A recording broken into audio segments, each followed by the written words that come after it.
Do you find yourself with many tabs and wanting a simpler way to maybe reference, have AI build stories around your selections, and generally different things like that? Well, I've come up with an extension that hopefully will help you manage your tabs slightly better.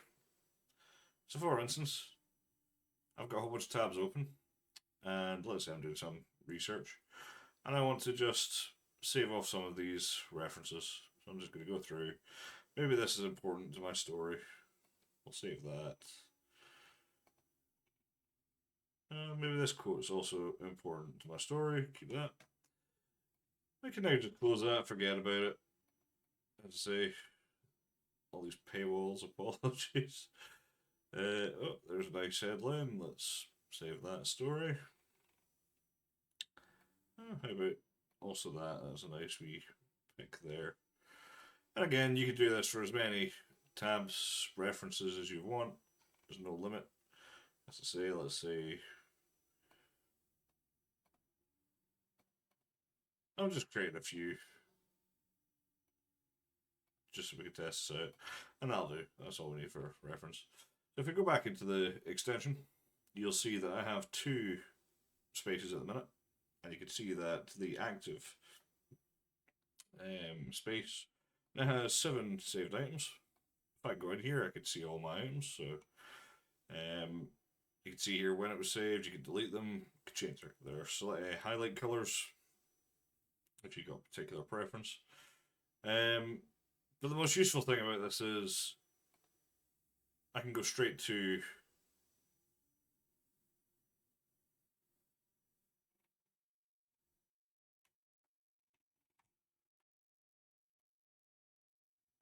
sorry, I won't try that. Yeah, I can go straight to the references or the individual tabs.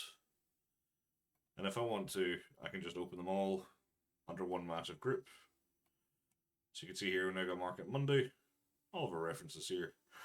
The beauty of this, again, this is going to be on the Pro plan.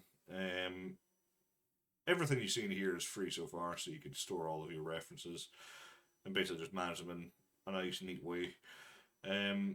But there's a feature coming soon which is going to allow the summarization of a space. So, for instance, if you've done a bunch of research, you've selected a whole bunch of sort of things, videos, documents, text, and that's all under one space. There's going to be sort of script writing for content creators coming in the next release, which is going to allow you to sort of specify the type of thing you want the AI to generate based on the references. So it could be video script, it could be screen teleprompter type things, it could be a whole host of useful summarization tools to sort of draw context and story from the things that you've been researching, the things that you've got saved. But yeah, if that sounds like something you like, give the extension a download. As you see, everything you see here is free. If you have any feature requests, head over to the settings. Also report any bugs if you find any. You can request features simply by clicking here. You can report bugs, again, just by clicking there. And if this tool somehow does become really helpful, it'd be great if you could potentially donate on a monthly or a one-time payment. As I say, everything helps the development effort. Again, if you like this tool, remember to leave a review on the Chrome store, and I look forward to hearing how you use this tool.